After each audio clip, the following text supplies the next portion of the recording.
What's up, guys? We're back. Welcome to Viking Vibes, the St. Joseph by the Sea high school experience. We are here today doing our first student spotlight profile. We have with us Miss Christina Muglia, who just graduated St. Joe's in 2023 and will be attending the University of Notre Dame. Christina, welcome. Hi, thank you. I'm excited. We're going to ask you a couple of different questions, but before we get into the success story, the graduation, and going to one of the top colleges in the country, talk a little bit about the backstory. So talk a little bit about where you came from in grammar school and elementary school. So I went to public school all my life before C. I went to PS 36 for elementary school. I went to IS 75 for middle school. I was part of the Scholars Program. And then when I applied to high school, I didn't really know where I wanted to go. So I applied everywhere, public school, Catholic. I'll admit C was the only Catholic school I was really entertaining the idea of. And then I got in, I had all my options, and I came down to me, it was Staten Island Tech or it was C. I had no idea where I wanted to go. I went to both open houses. I had friends going to both places. My parents were really staying out of it, letting me figure out what I wanted to do with my future. But when I finally saw what both schools had to offer in terms of the building, the opportunities, C just proved to me that they could offer me way more than I believed at that time a public school environment could. And I think it's the best choice I've ever made. Awesome. I have to agree with you, right? Obviously, I'm a little bit biased, but let's talk a little bit about the environment at sea, right? So you came out of a public grammar school, which a lot of kids do, but sometimes kids say that's a difficult transition. So talk about that. It was definitely a little bit of a strange experience for me. I'm coming to school and we pray at school. We talk about the Catholic faith, which in public school, that's not something you do. Right. Not everyone's Catholic there. I had gone to CCD all my life, and I thought I knew everything there was to know about the Catholic faith. And that was proven wrong to me, honestly, from the first day of my freshman year theology class. C really takes the chance to go in depth with why we believe what we believe, what exactly we believe. They even give you the opportunity senior year, you take a class that's all about, like, people don't always believe this is true. This is why we think it. Like, it goes in depth in every way possible with why you should truly believe in God, have faith, and what that really means in terms of you living in the world as a Catholic. Great. And that actually is going to lead into my next question, because a lot of what C does is prepare you to be the best you can be, right? So in other words, create the best version of yourself. We hear Father Riley say that all the time, right? We want you to be the best version of yourself. So talk a little bit about the C family and how there were things that happened that sort of molded you into the person you are today. I mean, the C family is apparent for me from the second I walked in the door freshman year. Every teacher there was happy to see you there. They were happy to be there. They wanted to see you succeed in every way possible. I had teachers who would ask me about what I was doing outside of school, things that weren't affiliated with the school, and they'd be excited for me and what I was achieving. They wanted to see me grow by the end of my senior year to be the best person I could be in every way possible. And it's truly a unique experience because that's not always something in other schools. Public or Catholic, sometimes they're too big, sometimes they're too small, and the teachers just don't want to be there. It's a job after all, right? So I understand the perfect blend. So talk a little bit about the environment, right? Because obviously they're always building, they're always expanding, they're always improving the grounds and the education and the system that they have there. So talk a little bit about that. C is a place that is never happy just sitting where they are because everyone knows you can always do a little better. And at C, everybody from the faculty to the students, everyone is always looking to be better. Every summer, you come back, the building looks new in at least a couple ways. One year we came back, the dining hall completely brand new. You come back, there's new floors. Right. It just happens within 2 months, things that you wouldn't really see somewhere else. And that applies really everywhere, even to the philosophy of, like, when you're learning, they are always looking to do better. I know around my senior year, we were starting to roll out a new program where we were stepping away from the regions and we were walking towards something that would better prepare you for college, because that's really what matters. Because this faculty came together and said some things we're teaching them are not things they need to know besides for this test, and that's not beneficial. And for me, that stood out because you go to public school and they preach the regions, but at C they were preaching what's really best for you and getting you into college. And how are they going to prepare you? So let's talk about the college experience for a little bit and how C prepared you for that. So they have a college program that is unlike anything, at least I've seen, in Staten Island, if not in the city or the state. So talk about the ability to get college credits. How many did you get? Everybody at C, no matter what program you're in, what classes you're taking, will have the opportunity to achieve some amount of college credit. I personally graduated C with 53 college credits. That's amazing. And you just sit there and you're like, yeah, 53.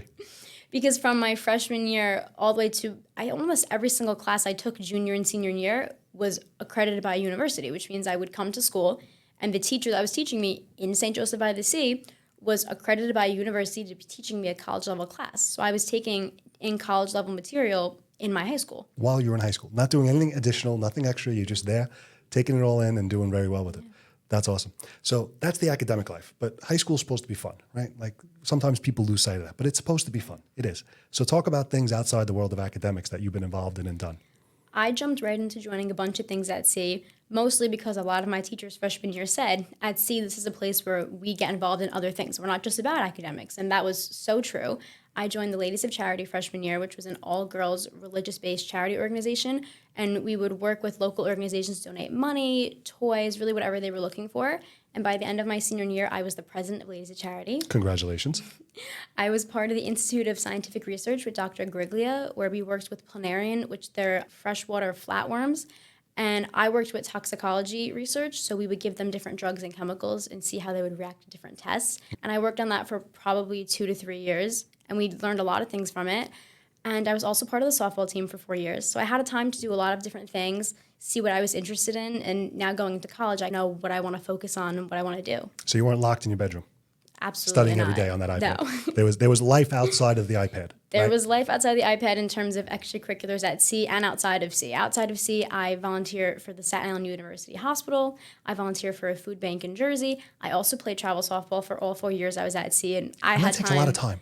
Every weekend, I was Right. sitting on a softball field in the middle of absolutely nowhere. And I had time to do everything I wanted to do, everything I had to do, and really come out of sea with the best memories. So talk about the experience of now graduating. Congratulations, right? It happened, June? So we're in August. So graduating in June, you're getting ready. When do you leave? I'm leaving August 16th, and we move in August 18th. August 16th to go to one of the best college and universities in the country. So talk about how C prepared you for that. C prepared me from the beginning, just when it came in terms to applying for college. I felt very prepared knowing what I had to do, when I had to do it. My advisement meetings, they told me, like, you're in range for this. What do you want to study? This is where you should look at. And then when it came time to getting my results, that's when I really realized how prepared I was going into the process. The University of Notre Dame was not even a school on my radar. I just applied because my brother told me it would be fun. I applied. I didn't even know the day the results were coming out. I got in. And that's when I really sat down and looked at the stats that Notre Dame had and said, for me to get into this school, I had to have bring some really good things to the table. Where did I get those things from? I got those things from C. Very cool. And now, no one has a crystal ball, but talk about the future. What do you want to do in the future in the career? So I want to be a doctor, specifically a surgeon. So going into my freshman year, we're not allowed to declare until the end of freshman year. Got it. My plan is to double major in neuroscience and behavior and math. But we'll see. So far Which is I'm taking... typical. Most college kids are taking those courses. So I took far those I'm on the courses. track for neuroscience. I'm taking like calc and chem and bio and all those kind of things. But it's a long road ahead, and I'm definitely open to exploring new things if I change my mind down the road. Also, because part of the thing we learned at sea was don't be afraid to explore things you want to learn. So I'm not really afraid if I go in there and say this isn't what I want to study or something else piques my interest. You're allowed to change your mind. You're still Exactly. young. You have a lot of time to change. You could change your mind. You could pursue any career or anything you want in life. Talk a little bit about, for people who are listening or watching, who may be in 8th grade or maybe in grammar school. Talk about some of the reasons and things that you think they should consider when looking at a high school. And not necessarily St. Joe's. Like, we don't want this to be biased, but what do you think are some important things now that you've graduated that if you look back when you were in 8th grade, that you would have said, wow, if I would have just realized this, I would have done that immediately? It's a little scary for most kids when you're figuring out where you're going to high school. Some kids only have really one option, and some kids, like me, I had any option to choose wherever I wanted to go. So it was a couple of things I looked at. The first thing I looked at was the environment in the building. Was the building run down? Did it look like they were working to make it better? Did the teachers look like they were excited to see me? How I was going to be learning. See, I had an iPad. It was something I was unfamiliar with. I'd never done it before, and I was definitely scared going into it, but they had made it so apparent at the open house that it was going to be so beneficial to me and that Right. they would teach me exactly how to use it that I took that fear away. And then the third thing I looked at was obviously friends, extracurriculars. What did the schools have to offer me outside of academics? Right. It's high school, but you're also going there to have a good time. Right, because you're making all your friends. You're going to have friends that you've made in high school. You're going to have them for life. I know I still have my closest circle of friends, all the kids that I was in the hallways with at St. Joe's. So it's something that, I know I sound old, but when you eventually, when you're a little older, you're going to appreciate all the stuff that happened in the walls of St. Joe's. And what about to current students, right? Because sometimes even when you're in high school, you can kind of lose your way, right? And not on purpose, but you're a young adult and you're thinking about different things, experimenting, doing different things. So any words of wisdom to current C or high school students now that you've graduated and completed it? I would say that there's always a place for you, and you're probably, even though you think you're in your sophomore year and you've found everything possible, you're going to come upon new opportunities. And if you don't, at sea, you can make them yourself. With sophomore year, I thought I had joined everything it was possible to join that I wanted to do. And then junior year came and I was writing for the yearbook and I was starting the biotechnology club. And there's more to come ahead. Biotechnology Club. Yeah. Wow, that's interesting. You started that? Yeah. Tell me about that. So me and another friend, we rolled out this idea with Dr. G for the biotechnology club. And I think we had a couple meetings because we started it late. Right. Dr. G was actually like the first person who did the talk for us, even though she was our mentor for the program. The whole idea was supposed to be able to come in and that we could talk to people who were already in a field of science and figure out if that's something we wanted to do. Right. So Dr. G would talk to us about like her research. Like, we knew a lot about the research she was doing outside of school, but then also the research she was doing with us. So it was a way to get into the field, see opportunities.